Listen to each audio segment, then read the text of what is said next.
नमस्कार, मैं पीएस सिसोदिया और आज खड़ा हूं जोधपुर के ओसिया विधानसभा के एक प्रबल दावेदार, जहां पिछले विधानसभा इलेक्शन में भी उनकी दावेदारी बहुत प्रबल रही है, बहुत ही अच्छा प्रदर्शन किया था। लेकिन वो पिछली बार निर्दलीय थे और अब की बार बीजेपी ज्वाइन कर चुके हैं। उनसे बारे में जानेंगे कि ओसिया विधानसभा में क्या प्रमुख मुद्दे हैं और उनके इलेक्शन में उनका क्या मैनिफेस्टो रहेगा। महेंद्र सिंह जी, पहले तो बहुत बहुत स्वागत है आपका हमारे चैनल पर। आपको जन जन का आपका स्वागत करता हूँ। बहुत बहुत धन्यवाद। हम जानना चाहेंगे और ओसिया की विधानसभा की जनता जानना चाहेगी, अगर महेंद्र सिंह जी इलेक्शन लड़ेंगे तो इलेक्शन के उनके क्या मुद्दे हैं जो क्षेत्र के लिए प्रॉफिट में रहेंगे। मैं ओसिया क्षेत्र में निस्वार्थ भाव से और बिना किसी पद पे रहते हुए मैंने हमेशा जनता की हर वर्ग की, छोटे बालक से लेकर बूढ़े तक की सेवा की है। समाज के अंतिम छोर पर बैठे व्यक्ति की सेवा की है और मैंने मेरा परिवार समझते हुए उनके हर कार्य को मेरे पास सरकारी पद नहीं होते हुए, न राजनीतिक पद होते हुए, मैंने प्रयास किसी को खाली हाथ नहीं भेजा और उसे संतुष्ट करके भेजा। उसी की आज परिणति है कि जनता का मेरे प्रति बहुत स्नेह है। महेंद्र सिंह जी, पिछली बार बात करें तो आपने करीबन निर्दलीय होते हुए भी इतना जनता का जो आशीर्वाद प्राप्त हुआ, उसका क्या मुख्य रीजन रह सकता है। मैं ये बात आपको पहले अभी मेरे बात बता चुका हूँ कि मैं सन 2003 से आज करीब 20 वर्ष हो चुके हैं। मैं एक ही देव ओसिया क्षेत्र को मेरा परिवार मानता हूँ और उसी ट्रेंड पे मैं चलता आया हूँ और हर आदमी को, हर वर्ग को, इसमें मैं किसी नहीं सोचता है कौन क्या है, किसी सोचता है नहीं, मेरे परिवार ही मानता हूँ पूरे क्षेत्र को। मैंने मेरे दिल से और अच्छे से करने का प्रयास किया, उनकी सेवा की और उनके समस्या का हल निकालने का प्रयास किया। लेकिन महेंद्र सिंह जी, अब 2023 में विधानसभा इलेक्शन का बिगुल बज चुका है और सभी जो दावेदार हैं, जो प्रत्यक्ष हैं, वो अपनी अपनी तैयारी कर रहे हैं। तो आपकी तैयारी किस प्रकार से चल रही है और टिकट वितरण को लेकर क्या मैनिफेस्टो रह सकता है कि किस तरह के समीकरण बनेंगे इस बार। टिकट वितरण की बात जहाँ पार्टी जो भी जानकारी में आया, सुनने में भी आया है कि पार्टी, हमारा जो प्रधानमंत्री जी नरेंद्र मोदी जी, उनके पूरी नजरों में राजस्थान पूरा, वो स्वयं खुद देख रहे हैं। वो 4-5 रैलियां कर चुके हैं और भी आगे भी समय में करेंगे। तो उनका पूरा ध्यान केंद्रित है राजस्थान के ऊपर कि राजस्थान में इस कारण भाजपा सत्ता की ओर अग्रसित है और भाजपा की सरकार 100% बनना तय है। पार्टी का मैनिफेस्टो तो उनकी तरफ से आएगा जो बढ़िया से बढ़िया होगा और राजस्थान में जो भी एक अलग काम करने का होगा। जो अभी कांग्रेस सरकार है, जो इसकी विफलताएं जो चल रही है आपके सामने है, जो कई मुद्दे हैं जो इतनी विफल हो चुकी है जिसकी कोई मतलब जिसके बारे में वर्णन क्या करें। आप देखिए कि पेपर लीक का जो कांड हो रहे हैं पिछले 3-4 साल से देखा जा रहा है। हर परीक्षा के, प्रतियोगी परीक्षाओं के पेपर 100% लीक हो रहे हैं और पेपर लीक में भी वो लोग साक्षात्कार ले रहे हैं जो बाद में जेल जा चुके हैं। महेंद्र सिंह जी, मैं ये पूछना चाहूंगा कि ओसिया में दिव्या मदेरणा विधायक हैं और कांग्रेस की सरकार है, आप कितने नंबर देंगे कि दिव्या ने कितने परसेंटेज ओसिया विधानसभा की जनता के लिए काम किया है। अब मेरा कहने का मतलब है सबकी कार्यशैली, काम करने का तरीका सबका अलग अलग होता है। तो व्यक्तिगत मैं किसी के बारे में ज़्यादा क्या कहूँ, उन्होंने जो भी तरीका ठीक लगा उनको, अपना काम करने का तरीका जो उन्होंने पहले अपने परिवार से सीखा है या खुद की तरीका है, जो उस हिसाब से उन्होंने काम किया, उसके ऊपर मैं ज़्यादा टिप्पणी करना ठीक नहीं समझता हूँ।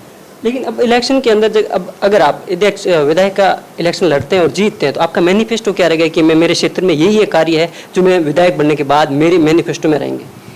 मेरे दिमाग में पूरा एकदम खाका विधानसभा के बारे में एकदम दिमाग में बैठा हुआ है कि पिछले 20 सालों में कितना बदलाव हुआ है। जो भूगर्भ में पानी होता था और नकदी फसलें, वाणिज्यिक नकदी फसलें जो मथाने त्योरी क्षेत्र में होती थी, पूरे भारत में प्रसिद्ध थी।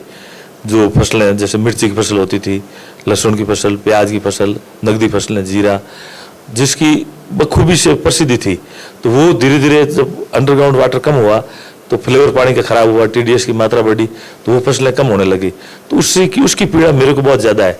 तो उसके लिए मेरा दिमाग में ये है कि जो इंदिरा गांधी कैनाल है, उससे एक लिफ्ट कैनाल जो पैरेलल पानी की चल रही है 1130 RD से, जो इस क्षेत्र के लिए पर्टिकुलर ओसिया त्योरी मथाने क्षेत्र के लिए प्रति किसान को चाहे 10 बीघा जमीन ही देवे, कमांड करे उस जवान को, 10 बीघा जमीन में पानी मिले और वो फसलें वापस होनी शुरू हो और वो मिर्ची वापस हो और हमारा ओसिया त्योरी मथाने का नाम रोशन हो। और इस बार आप तैयारी कर रहे हैं बीजेपी से, और लेकिन इस बार जो प्रदेश के मुख्यमंत्री है वो कह रहे हैं कि इस बार राजस्थान में रिवाज बदलेगा और राज नहीं बदलेगा, स्वयं राज रहेगा, उसके बारे में आपका क्या ख्याल है? वो अपने दिमाग में योजनाएं लाने के बाद सोच रहे हैं। हमेशा मैं देखता आया हूँ पिछले 15 वर्षों में, पिछला 1 साल होता है जब योजनाओं की बम्बार आती है कांग्रेस के शासन में और जनता को लुभावने के लिए आती है। जनता अच्छी तरह से समझती है कि ये योजनाएं चुनाव के लिए लाई गई है। तो लोकतंत्र में हर सरकार अपना काम करती है, भारतीय जनता पार्टी भी करती है, कांग्रेस भी अच्छा करने का प्रयास करती है, वो भी करती है। तो जनता इस तरह से पूरी समझती है कि ये मेरे को लुभान्वित करने के लिए और वोट लेने के लिए किया जा रहा है। कहने का मतलब ये सिर्फ एक झुंझुना है जो इलेक्शन के तौर पे दिखाया जाता है, इसी के तौर पे दिखाया जा रहा है। वरना ये योजना धरातल पे लाई जाती तो सरकार बनते ही कौन मना कर रहा था? 2019 से शुरू करते तो आज तक कितने लोग लाभान्वित हो जाते। अब जिले बनाए गए, 50 जिले हो गए, तो जिले बनने के बाद में जिला एक बनने में, व्यवस्थित होने में कम से कम 1.5 साल लगता है उसका स्थापना होने में। सभी तरह के जिला लेवल के कार्यालय खुलेंगे, कम से कम 500 से 700 करोड़ रुपए की राशि चाहिए। न तो इतना बजट है, न व्यवस्था है। अक्टूबर में 5 से अक्टूबर आचार संहिता लग जाएगी, जो काम 15-20 दिन में करने हैं जो कर दिए जाएंगे और फिर आगे वाली सरकार जाने वो काम जाने। अब मैं बात करूं राजस्थान की, तो राजस्थान अपनत्व और आपसी भाईचारे के लिए पहचाना जाता था, लेकिन आज में क्राइम रेट, भ्रष्टाचार और गैंग रेप जैसी घटनाएं बहुत ज्यादा आसमान पर छू रही है और इसमें राजस्थान नंबर 1 पर भी है। तो उसके बारे में आप क्या है? गैंग रेप की घटनाओं से तो राजस्थान बहुत शर्मिंदा हो रहा है। हालांकि ये मैं नहीं कहता ये सरकारें किसी को अपराध करने के लिए भेजती होगी या अपराधी को सरकार उकसाती होगी। ये नैतिकता का पतन हो रहा है, मानव जाति में खराब जो घृणित कार्य कर रहे हैं, इसके लिए कुछ प्रयास होने चाहिए। सरकार का इतना कर्तव्य है कि सरकार पुलिस का खौफ होना चाहिए, कानून का खौफ होना चाहिए। ये पाठ कैसे पढ़ाया जाए ऐसे अपराधियों को, भाई आप ऐसा अपराध करोगे तो ये सजा होगी। यदि अपराधी को ये डर लगे कि मैं गैंग रेप करने जा रहा हूं और मेरे को फांसी सजा होगी तो कतई अपराध नहीं करेगा। ये सरकार का कर्तव्य बनता है जो सरकार की तरफ से नहीं किया जा रहा है। लेकिन कहीं ना कहीं आप देख सकते हैं कि हरियाणा में अभी घटना हुई, नूह में जो हिंसा हुई बहुत ज़्यादा और कई लोगों की जान चली गई और बहुत करोड़ों रुपए का नुकसान हुआ। तो ऐसी घटनाएं जो इलेक्शन आती ही होती है, अब 2024 में लोकसभा के इलेक्शन है, तो आप देख सकते हैं ऐसी आंदोलन या ऐसी घटनाएं होती रहती है। या इलेक्शन से जोड़कर इसको देख सकते हैं क्या?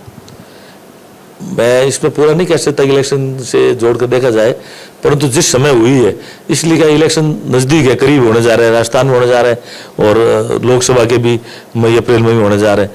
तो अमूमन हर आदमी सोचता है कि इलेक्शन, वरना नूह क्षेत्र में, मैं उस क्षेत्र में काफ़ी आना जाना रहता मेरा व्यवसायिक कारणों से, मैंने ऐसा देखा नहीं वहाँ कभी माहौल खराब कि ये ऐसी घटना हो सकती है। मैं खुद स्तब्ध हूँ कि ऐसी घटना हुई कैसे।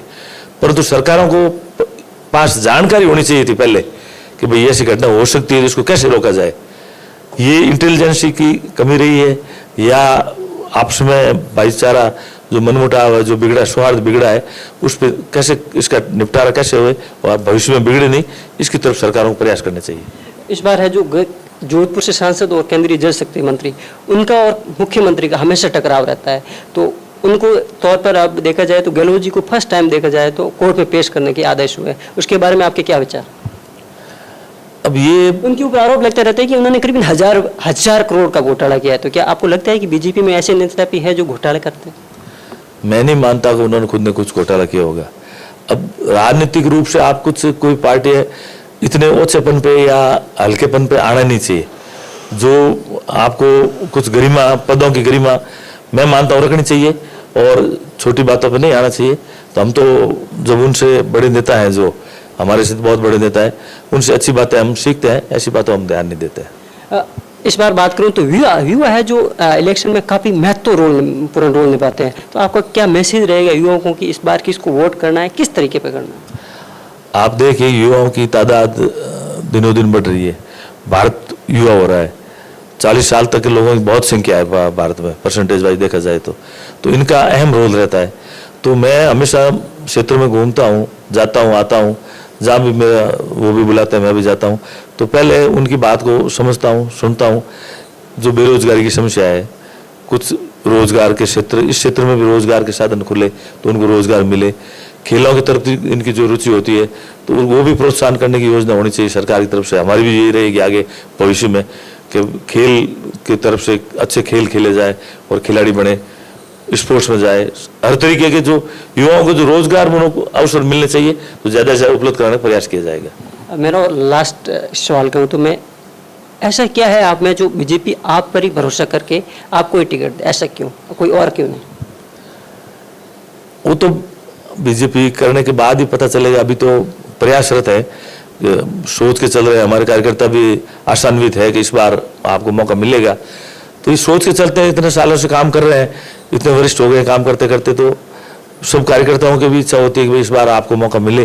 तो हम ये सोच के बैठे हैं, पार्टी हमारी तरफ हमारी बात को सुने। आप क्षेत्र में कब से और जनता की अब की बार क्या परिदशा लग रही है कि इस बार वो अपने ऊपर विश्वास जताएगी? क्या लग रहा है आपको? क्षेत्र के जो क्षेत्र में मैं जो व्यूज आते हैं जनता के लोगों के, मैं करीबी से धरातल पे काम करने वाला आदमी हूँ।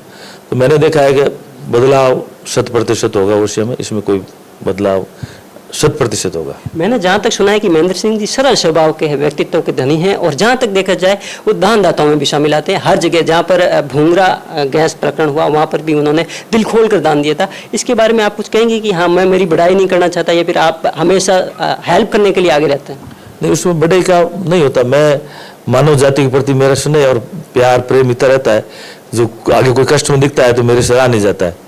इसलिए मैं कुछ न कुछ मेरी तमन्ना रहती है इसके लिए कुछ करूं, इसलिए कर देता हूं। ऐसा कोई क्वेश्चन है जो मैं आपसे पूछ नहीं पाया और आप ओसिया की विधानसभा की जनता को बताना चाहेंगे कि ये मेरा मैसेज है?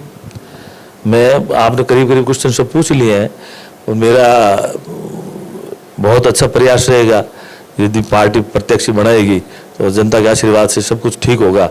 तो आगे ओसिया क्षेत्र के लिए नया कुछ करके मैं दिखाऊंगा। हमारे साथ से महेंद्र सिंह जी उम्मेदनगर, जिन्होंने बताया कि अगर बीजेपी पार्टी हमारे ऊपर भरोसा करती है और बीजेपी की गवर्नमेंट आती है तो हम ओसिया में विकास के नए आयाम स्थापित करेंगे। जय हिंद।